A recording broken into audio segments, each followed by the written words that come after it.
So today I'm going to do some poems for you. The first one is for the activists out there, the social media activists in particular. How many of you have Twitter accounts? Twitter is not very popular. How many of you have Facebook accounts? All right. So most of you will relate to this at some level or another.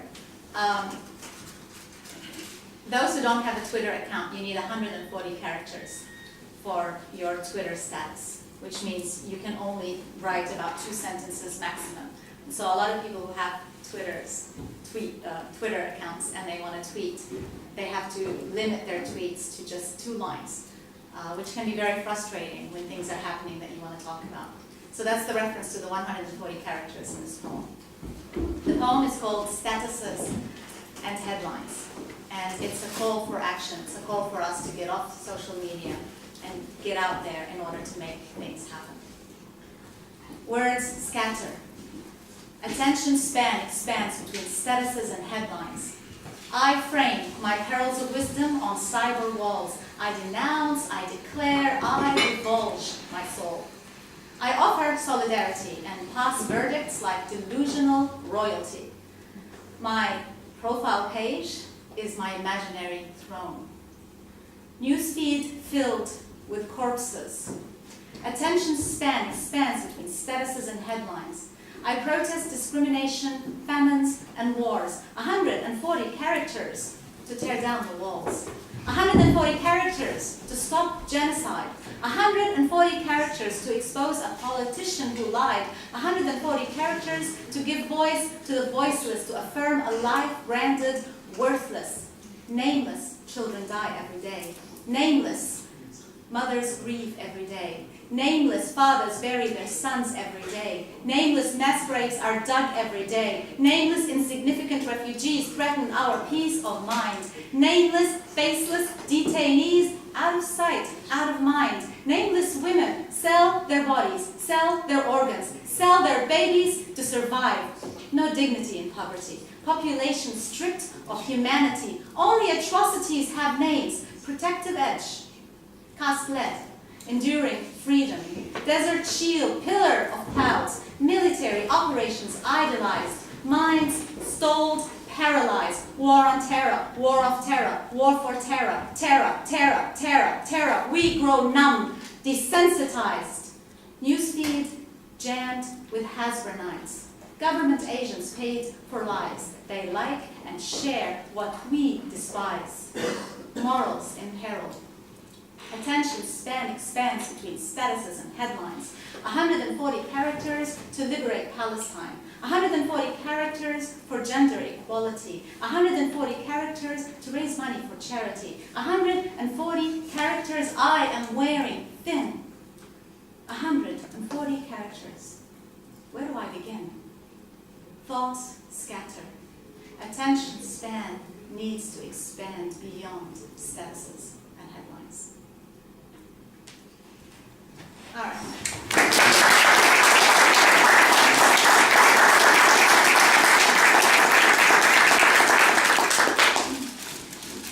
My second poem is called The Liberation Anthem, and I wrote it, I was inspired to write this after spending half an hour or more with a liberal Zionist who was so scared of the boycott, divestments, and sanctions movement. And I kept trying to explain that BDS seeks equality, and how could this be something that you find scary and frightening?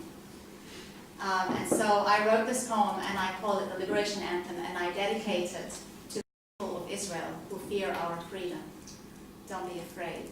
We will liberate you too.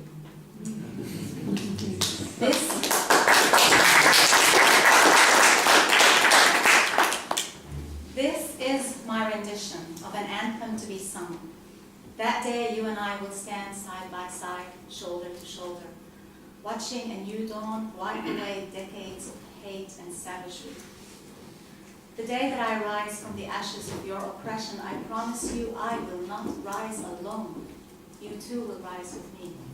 You will be liberated from your tyranny, and my freedom will bring you salvation. This is my rendition of an anthem to be sung.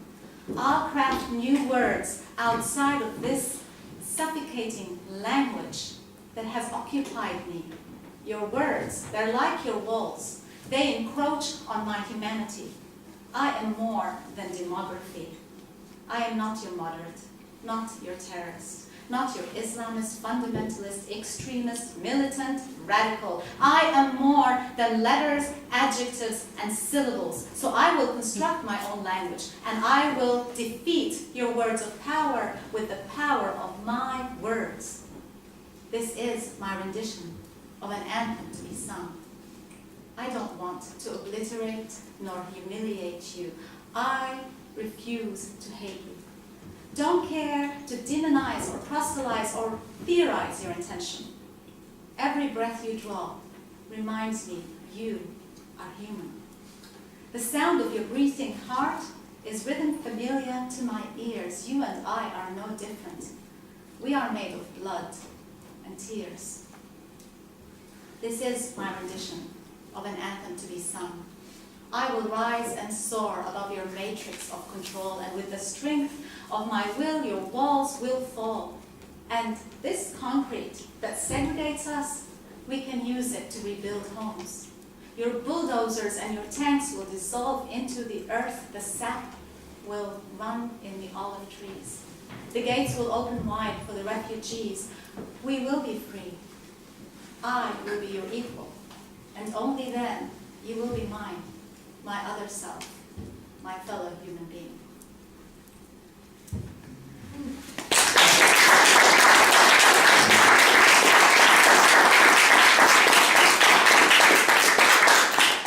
And I leave you with my last one. This one's called Words. And something we activists have to be very aware of and careful about choosing. And I think all of you at some level went through this experience. I've been down this road before. Someone tries to teach me how to use words that will open doors, offering me tips in communication. Instead of saying apartheid, try a system of segregation. Downplay the Nakba and focus more on the occupation. And if you write a statement, be sure to start every paragraph with clear support for the two-state solution, and don't forget to end it with a Hamas condemnation. Words. I stand dispossessed. No Congress behind me. No statesmen surround me. No lobby to breathe hellfire. No media eager to appease. No three-ring circus of intellectual jesters, academic clowns, and policy experts who truly do not see the big elephant in the tent. No legal acrobats dance for me on a thin rope of decency.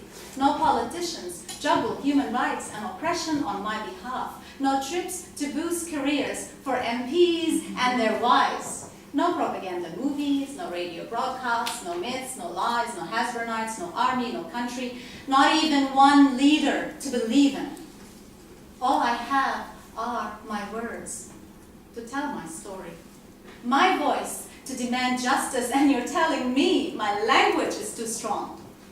You may perfect the skill of delusion, the talent of denial. You may express regret and lament and cry tears of indignation. You may insist you're on my side, but without naming the crimes they commit, without saying ethnic cleansing and apartheid, your words ring hollow. So let me hold on to my words. I use them sparingly. I utter one word, and a house is resurrected from memory on a hill in Palestine. I utter another, and I am in a courtyard under a sycamore tree, and another, and the scent of jasmine fills the air. Words lift me up from despair, and they take me home. Words disarm tyrants, bring down empires, and reveal all that the oppressors wish to conceal: humanity. I stand dispossessed of everything but my words. They are words of truth, of fire and steel. I use them deliberately, not to incite hatred, not to frighten, but to lighten up this darkness that tore me into 11 million pieces and scattered me across the earth. Words tell my story. Nakba, Naksa, forced exile, ethnic cleansing, apartheid, words, carefully chosen, purposely uttered, These are the words that lay the foundation for the language of my liberation.